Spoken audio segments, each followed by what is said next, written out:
I'm Adam Marino. And I'm Mike Marino. That's right, we're related. We are two cousins talking music and how it relates to us. And why it should relate to you. This is How It's Related. And we're back. We're back. Wow, Wednesday. All right, so here's what we're going to get into today. I'm gonna do this first. Okay.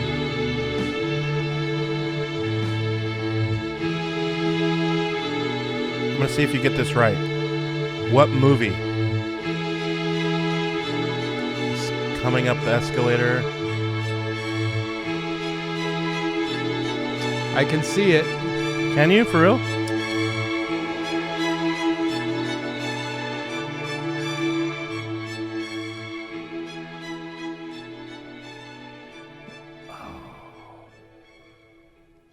Do I have to tell you now? I was taken there, and I can't. I'm going to guess wrong. Go ahead. It's a great little story told by the actor who's voicing over like what's going on. Sometimes in life, it's like this. Sometimes it's like that. It's Ryan Philippe. Is that my saying? I don't know. Your sister would be correcting me right now. Yeah. It's Felipe, or I don't know.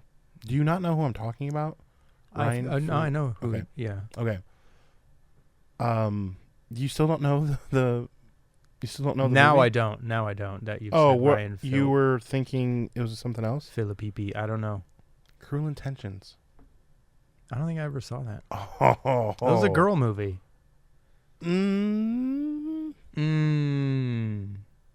Wow. There's our first debate. Yeah. I don't know. Yeah. Dude, it wasn't a girl movie. Cruel Intentions, The Craft. No. Yeah. Hold on. Yeah. The Craft, yes. Girl movies. Dude, The Craft is about witches. Yeah. That, of course that's a girl movie. Yeah. I'm not saying they're the same kind of movie, Okay, but I'm like, saying those are girl movies. Okay, well, this is our first fight, and I hate you. Okay.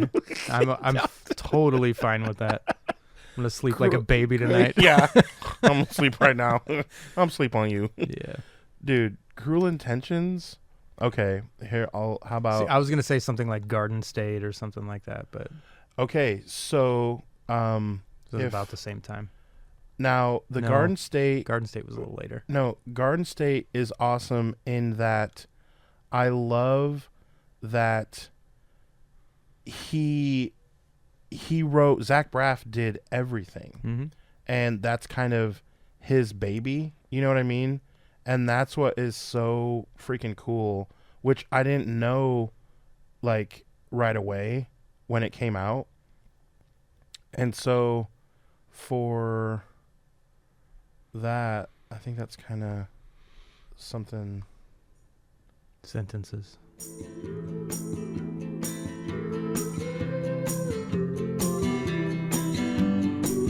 The Garden State with Natalie Portman.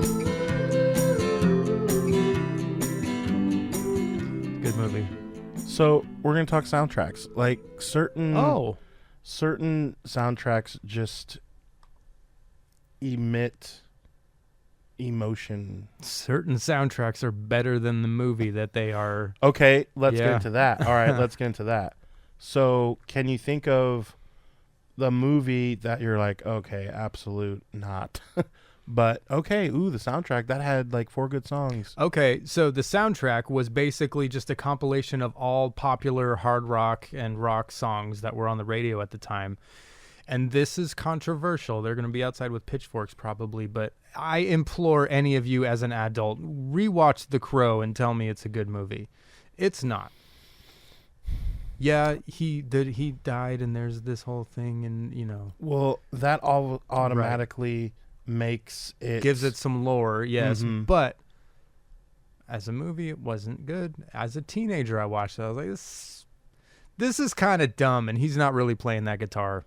So, but the Crow soundtrack, yeah, it's just, it was very, very, very popular.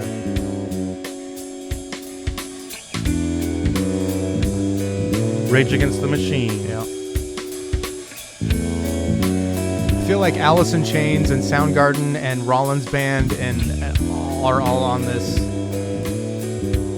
Stone Temple Pilots. Yeah. 9 Inch Nails. Yep. Of course, The Cure. Obligatory. Yeah. I mean, that's really good. Here is The Cure. This is track 1. So when you pop the CD in, because that's what we're doing. And this is kind of a good opener for what the movie, you know.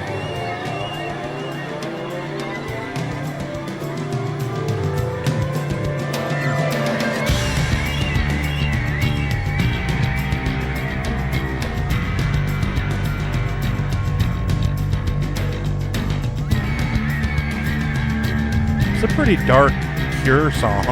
Yeah. They're all a little dark. But this... Yeah. And it's almost 7 minutes.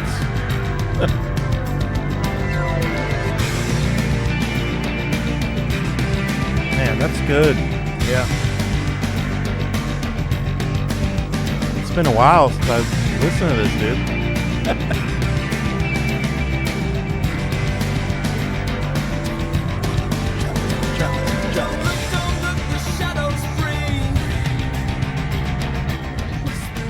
So that's Burn from The Cure. That's track 1.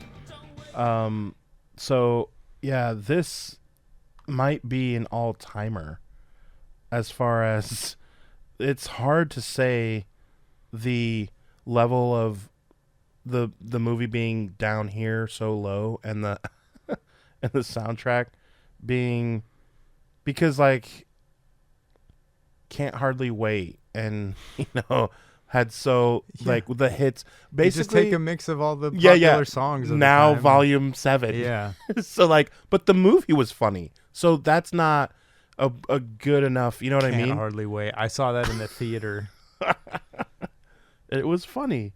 Now you do have your classic, like, okay, this one you will I feel like you'll roll your eyes at. I already know. But it's like, okay, you kind of have to a little bit like acknowledge. Yeah.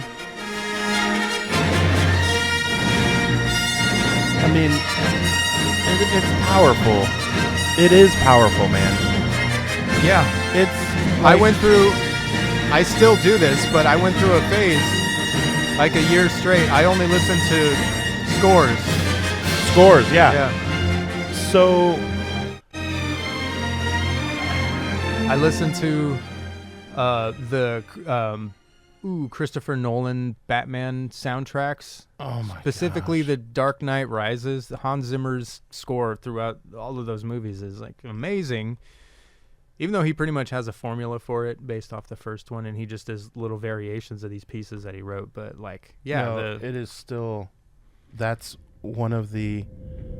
I mean, Rise, the last one on Dark Knight Rises, is one I could listen to over and over and over. I like this one. A storm is coming. Yeah. A storm is coming, Mr. Wayne. You sound nothing like Anne Hathaway. Well, no. Okay. Yeah. Hi, I'm Anne Hathaway. You may remember me from Anne Hathaway.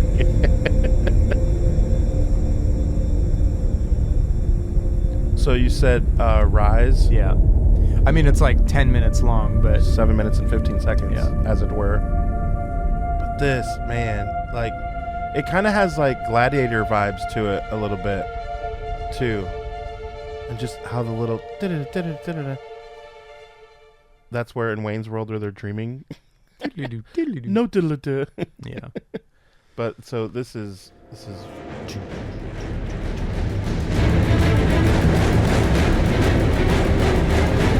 yeah.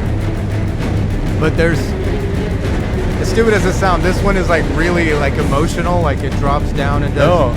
Because this is the beginning when Joseph Gordon-Levitt, who is supposed to be Nightwing, finds the Batcave at the end and like this is that whole sequence, and Level 1 to 10. How disappointed are you that nothing ever happened from that? a little. Man, I mean, that would have been pretty cool. Do your bat walk. Yeah. The bat strut.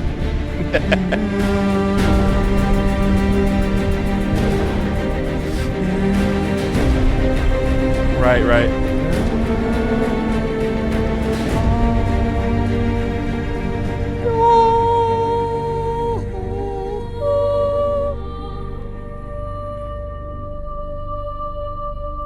I'm gonna listen to this on the way home. Like it's that, yeah. No, it is. I want to just stop powerful, talking bro. and listen to that whole I thing. just want to stop. Everyone, shut up. Yeah, be quiet. I'm not on a podcast right now. No, that is. Yeah, so that probably my favorite soundtrack ever, just because of Hans Zimmer, who was the keyboard player in the Buggles. Hans Zimmer is. Video killed the radio star. That's him in the video. And like keyboard with his German face. His big dumb German face. Love ya, Hansi. Now, the movie was solid, so this isn't in. This is Solid. Just, what? It's a You work don't- of art. It's my favorite superhero movies are those 3 Christopher Nolan Batman movies. No. I'm talking about this song here now. What I'm saying. Oh, what is this? I'm still stuck on Batman. Yeah. I am Batman. Oh yeah. Isn't it funny? Oh yeah. Yeah. I This mean, is, dude. This was a great movie. Yeah. It really was. Yeah. And not just because we were kids. Holds up. Dude, it does, Yeah. man. And we all know what it is. It's like we're waiting for the. Turn your head. You like grab it. Yeah. We have a T-Rex. Yeah. We spared no expense. Spend no expense. Yeah. Like, dude, you're a kid and you're like, I like classical music? That's weird. Like. Jurassic Park, there are dinosaurs and they'll eat you alive. What? Man, that's so good. So, you talked about the Dark Knight. So, this is more funny to me because I feel like it didn't really fit, although like, I don't know how to explain it. Like, when you have a good movie, you have a good artist, and you put them together, and you're like, whoops. Like, that's not what we thought it would be. And so this, to me, I just don't think it fits. But this is the original first, and then we'll play. I'm not going to kill you. I want you to do me a favor. I want you to tell all your friends about me. What are you?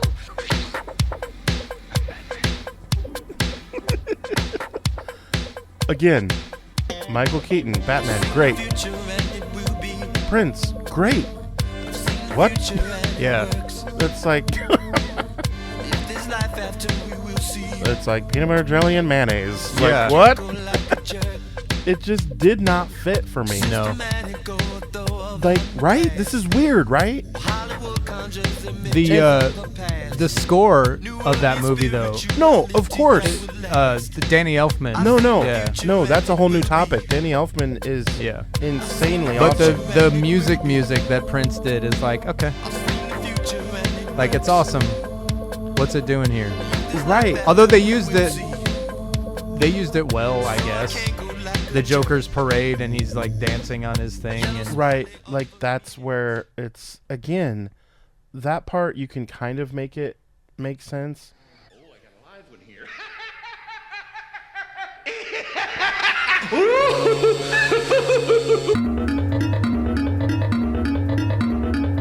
Bat dance. yeah. What are we doing?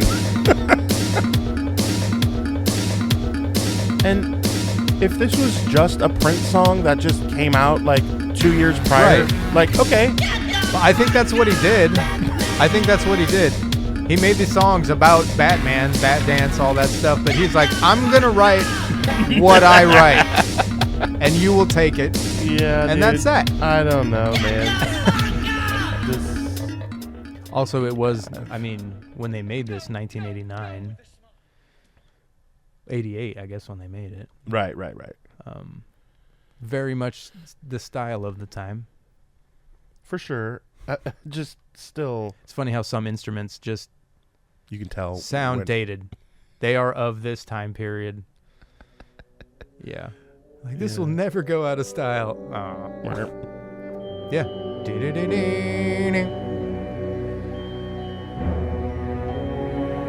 Man. Classic.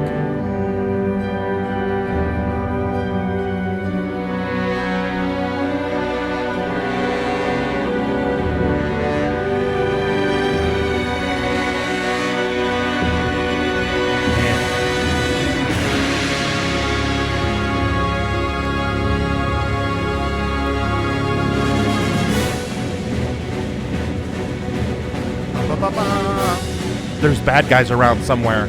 Like, we can sense it, you know? With our spidey sense. Not exactly.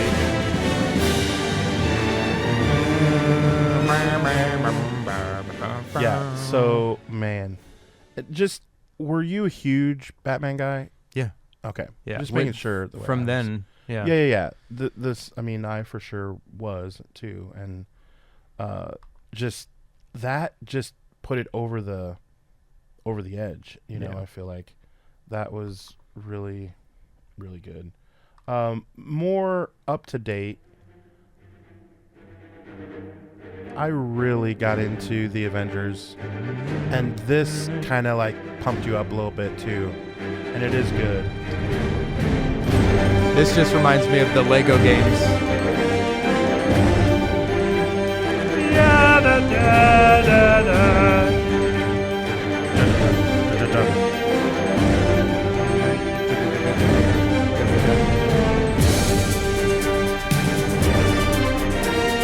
Yeah, these are really good.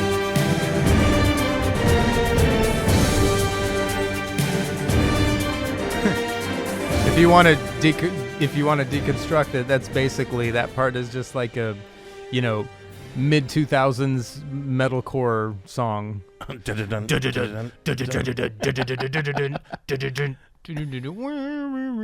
Whatever. Like Kill Switch Engage played it or something. That's funny. I didn't think of it like that. Okay, so that's kind of actually more scores. Yeah. You know? But I wonder, so not necessarily just like actual soundtracks, not from Danny Elfman or not from, you know what I mean? Like, yeah, actual, like so, you said, The Crow before and whatever. I never really paid attention that much to a soundtrack. Honestly, until, and it's very kind of pretentious and stuff to say, but like, you know, I'm a teenager watching David Lynch movies and stuff, and like John Cusack movies, honestly, because John Cusack movies had really, really underrated soundtracks, all like old, like real ska stuff, you know? Yeah. Like Grosse Point Blank, all that stuff had just really good soundtracks. But Lost Highway by David Lynch, amazing soundtrack. You know, that was like the introduction of Rammstein or Rammstein, whatever you want to call it, which, okay, you like them or you don't, and that's fine. But like Nine Inch Nails' Perfect Drug was on that. There's a song by Smashing Pumpkins called I, which I believe, I could be wrong, I don't think it was on an album. I think it was just for that soundtrack. And that was my favorite. And I was like, oh, okay. I see what you did there, bud. So you said Smashing Pumpkins. It's called I. It's on the Lost Highway soundtrack. Oh, that was not. I thought I literally thought I just had it, and turns out I don't. Well, because I just typed in Smashing Pumpkins and and then it came up, and then when I hit play, it was still in our scores that we were going through. I don't know how to do this. Yeah, sorry.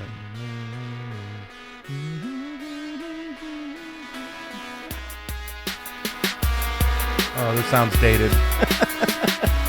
This definitely sounds dated now. Yeah. 96 or so.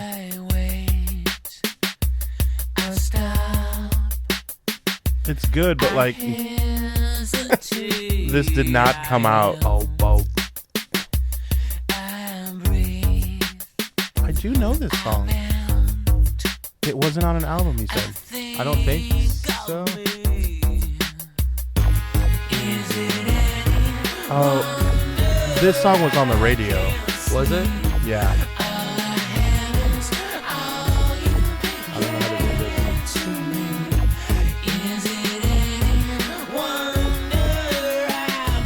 Yeah, I do, man.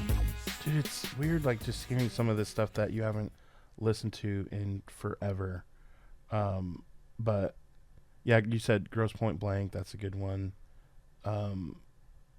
So, the one Batman movie that wasn't good, that you would say the soundtrack is not good because it was The Offspring, Smash It Up. That wasn't that great of a song. What Batman movie was that? So... It was like Batman Forever or something. Yeah, one of those where with an all-star cast. Yeah, Chill out.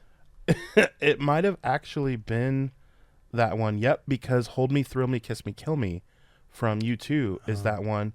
Now, it did the only wasn't thing that also "Kiss from a Rose"? So, the biggest song of all time, yeah. ever. The Super Bowl commercial. Yeah.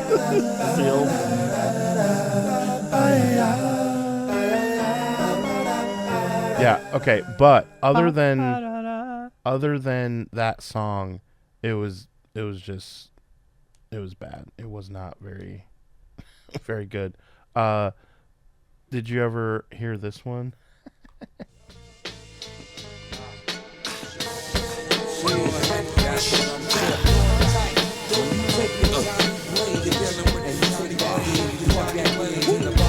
I know who this is, but well, yeah, you can was tell. it not on a? No, it's called The Riddler, and so he says in the chorus, "The Riddler." So it's made just for this. Unrealistic wavelength draining on your brain. Now, Jim Carrey was actually a good Riddler. Questioning your own mental health, yeah. It's like a maze within itself, yeah. Method Man, dude. So that one was good, but The Offspring, Nick Cave, Mazzy Star. Okay, maybe I'm talking myself into that. It wasn't as bad as I mean, The Flaming Lips, Offspring, Brandy had a crappy song on there. PJ Harvey. So there was some, but I don't know. I don't know why I think of it as not a good soundtrack. The more I think about it, if it had already the best song ever, you could argue. Not seriously. The greatest song. But come on, it was pretty good. So if it's got that and it's got U2, it's got Method Man. Okay, how can you say that album already sucks technically? But like, it just didn't have enough for me. Nick Cave was all right. Do you know that song "There Is a Light" by Nick Cave? I think so. Yeah, that's on there. But yeah. Soundtracks are either the score is what we're thinking of. Yeah, and like the background. Sometimes it's a mix, but like you can cure a soundtrack. You're curating a basically a playlist for the movie that accompanies the movie, so they all should be bangers. But right, like Romeo and Juliet, the one with Leonardo DiCaprio. Yeah. DiCaprio. Yeah, great soundtrack. That was the Cardigans. Love me. Say that you love me. Say that you need me. Garbage. Okay, so you haven't watched these movies, so you may not know.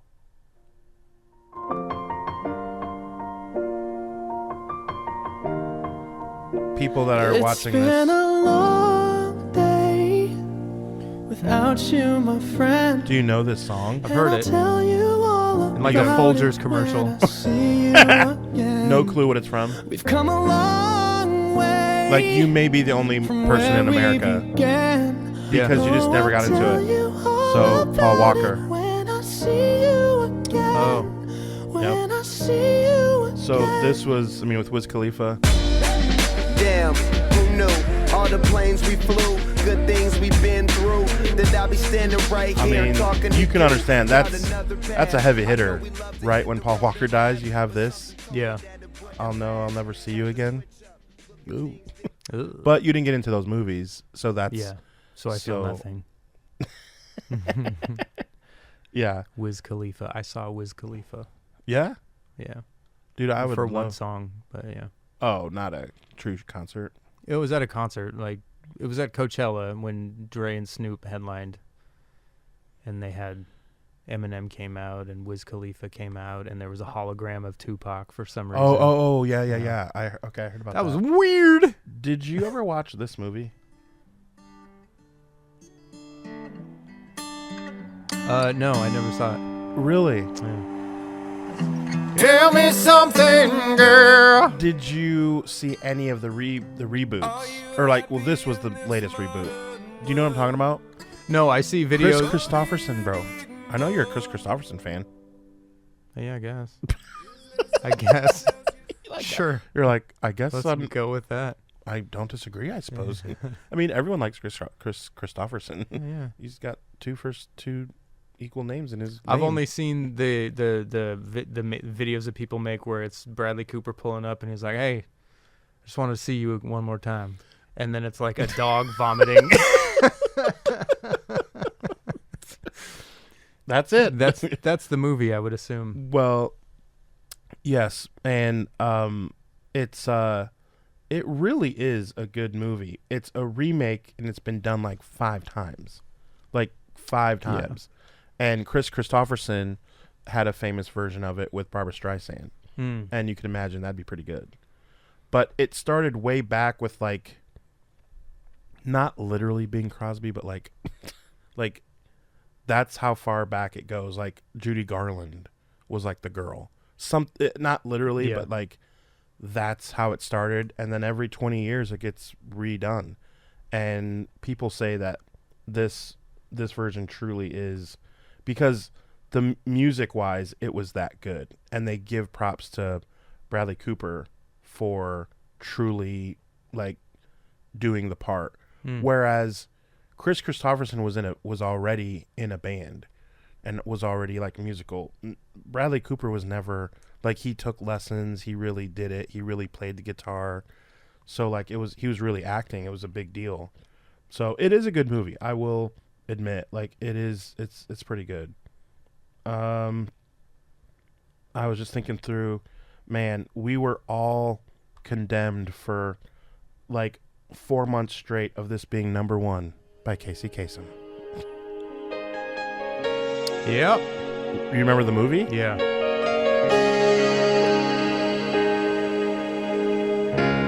Look into my eyes, you will see. So, yeah, that was literally the number 1 song for, I mean, it broke, I don't know how many records. It was too long. Yeah. It was too long. Annoyingly long. Yeah, because it's like, okay, man, it starts off so slow. Like, I'll just change the channel, you know. But Bryan Adams, he is one of my favorite Canadians. How about this one? Oh, What movie? This is Aerosmith. Armageddon. Yeah. Okay. All right, you already got it. So Yeah. because I don't like it that much, but Yeah. They didn't even write that song. right. We talked about that. Like Aerosmith doesn't even do their thing anymore. Okay, this is a girl movie, so you may not. Oh, yeah. Is this not City of Angels? Was it? Mm-hmm. Nick Cage. Yeah.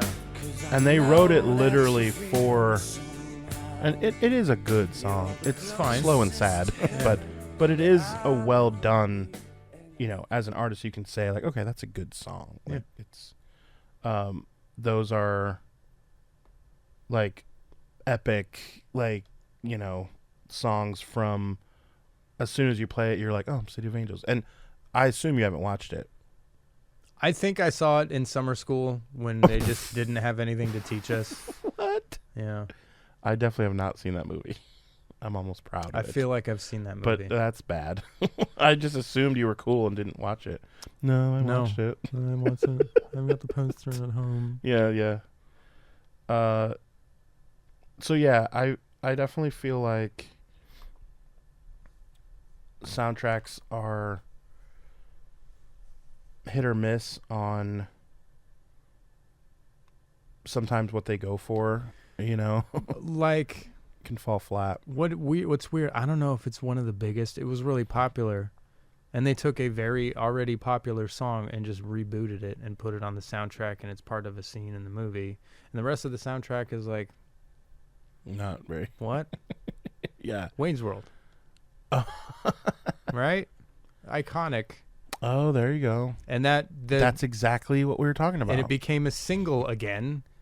Right. The video was pieces from the movie, you know. Yeah. And yeah, I mean, that's how I learned about Queen. For sure. Really? Yeah. I'm trying to think back.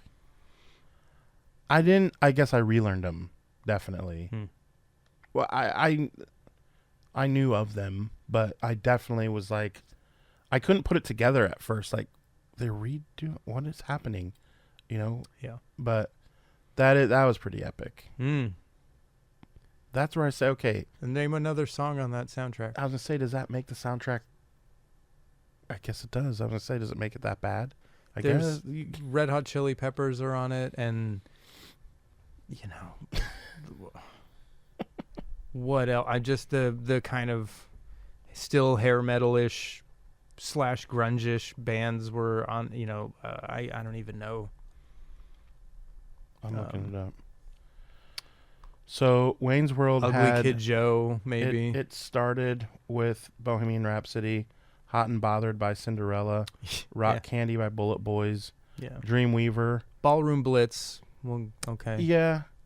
By Cassandra and Crucial Taunt. Yeah. Totally wrote that song for the movie. Fox Lady, Jimi Hendrix, Feed My Frankenstein, Alice Cooper. It's Foxy Lady, but yeah. What did I say? Fox Lady.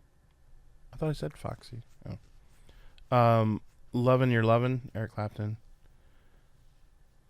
February 14th, 1992. Zoinks. Man. That is, yeah. When you look at, again, we would marry Spotify if we could. When you look at the plays, it is hilarious that it's like about 3 million for Queen, and then Bullet Boys 500,000. Yeah. Like, it's like not even in the same. Hot and Bothered is 3,000 plays. That's it. That's only 3,000 more than us two sitting right here. That's crazy. 294,000 for Eric Clapton, and then Bohemian Rhapsody 3 million. That tells you that tells you everything you need to hear. That's literally what you were just saying. Yeah. That's funny. All right, so be sure to like and subscribe. We're on, I feel like people don't know where you reside. On the Instagrams. The Instagrams, mans. Where I reside? Yeah, that's where you're all day long. Oh. You're like, what? It's a joke. No, follow us on Instagram.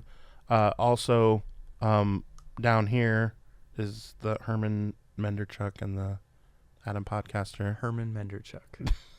Does that? Okay, I'll explain that real quick. My on Instagram is at Herman Menderchuk, which is a very, very obscure reference from a 1990s Canadian sketch comedy show called The Kids in the Hall. And they had this recurring sketch where they're like a garage band, right? But one of the sketches I loved, and it's probably not even funny, but basically they spend their whole garage band career trying to think of a name. Like just arguing, and he leaves the band, and they've never played a note. They're just standing there with their instruments thinking of a name. And to reunite the band that has never played, they come on this like they just form an agreement. It's a compromise, and so the name of the band is the New Rod Torfelson's Armada featuring Herman Menderchuk. And that's where they were like, everyone's okay with that name. Makes no sense. My Reddit name is Torfelson's Armada. I like Nice. that a lot for usernames. Yeah, It's a good pool to dip into for names. All right, Herman. Kids in the Hall. Yep. I guess we'll call that a week, and we will see you next week. Okay, so if you happen to like this episode, please tell a friend. And if you didn't like this episode, please tell nobody.